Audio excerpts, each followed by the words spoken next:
Hello everybody, this is Jacob Toronto here from ChasingCinema.com. Thank you for tuning in this morning as I'm going to be reviewing episode 3 of the Netflix Marvel series Daredevil. I've so much really enjoyed this show. I've been so surprised that Marvel has put out something like this because it feels so different, and I've just really enjoyed myself. I'll get in a little bit more detail while I'm reviewing episode 3, which is entitled Rabbit in a Snowstorm.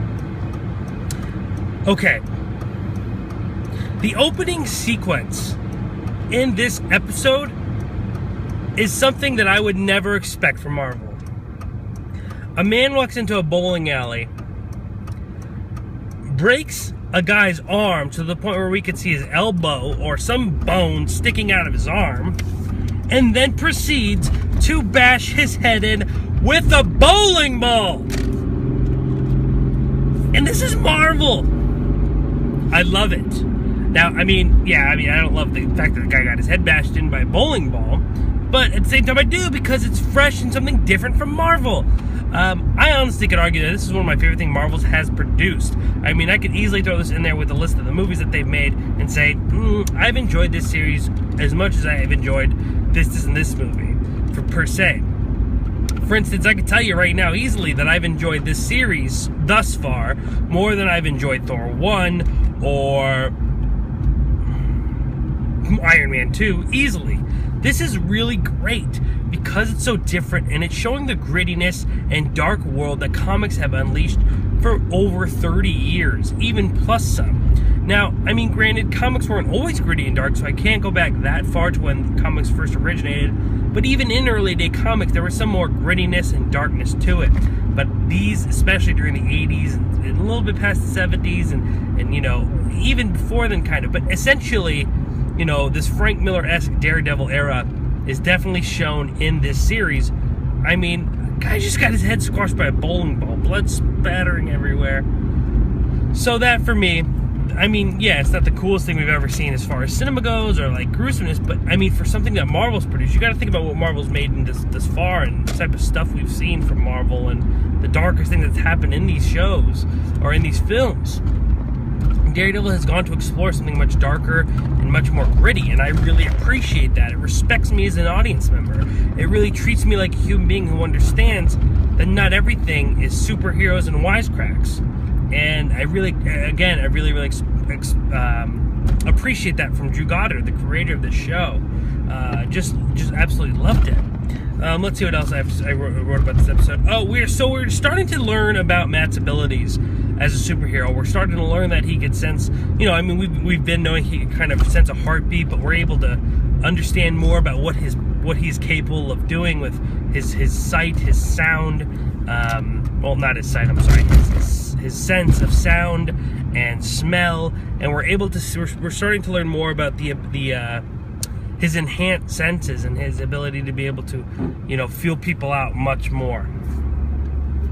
And then at the end of the episode, we are given the privilege of finally seeing Wilson Fisk. Oh my God, that's part of the episode too. Okay, so this is definitely more of a developing episode. We're learning more about situations. We're learning more about how characters get involved with one another. But you want to talk about some crazy stuff? This guy that we see bash someone's head into a bowling ball in this episode throws his face on a metal spike, literally commits suicide in front of us. And I mean, it's nuts. It's absolutely crazy. And the reason why, though, is because he's revealed the name of Wilson Fisk, also known as Kingpin. Kingpin was played by Michael Clark Duncan in the 2003 film. And now he's being played by Vincent Okay, I might mispronounce this. Vincent D'onofrio. Onofrio, I'm going to assume. Who, you know, we've been waiting to see this character, and when we see him,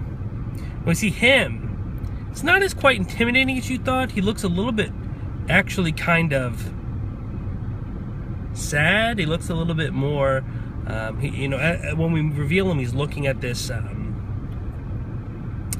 painting that's kind of just different shades of white, I'm assuming, and we don't really get to see it very well.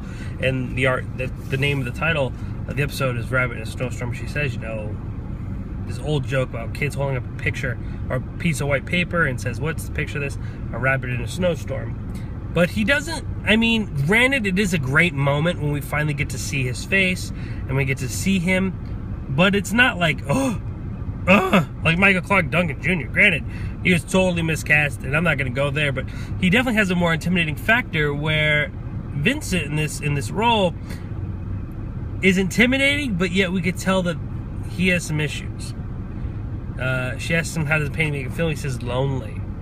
You know, the first exposure we have of this man is seeing how lonely he is and his sadness. And I appreciate that too, because we're getting a different look at this character. He's not just some mean, gritty, terrible man, which we know he is, but we're seeing there's more to him. We're giving him a wider range as a character, and that's great. And that's why I love this show. This show is really exploring characters. It's really respecting the characters. I'm absolutely a huge fan of it. So I'm all about it. Daredevil, let's do season 4. Let's go. I'm so excited. Let me know what you think about episode 3, Rabbit in a Snowstorm, here in the comment section.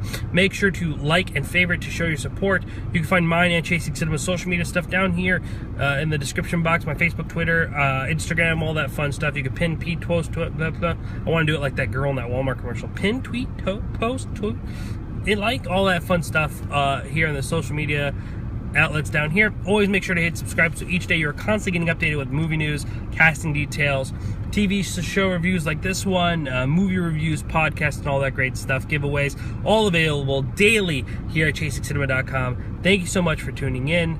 Ladies and gentlemen, my name is Jacob Toronto. Please continue chasing cinema.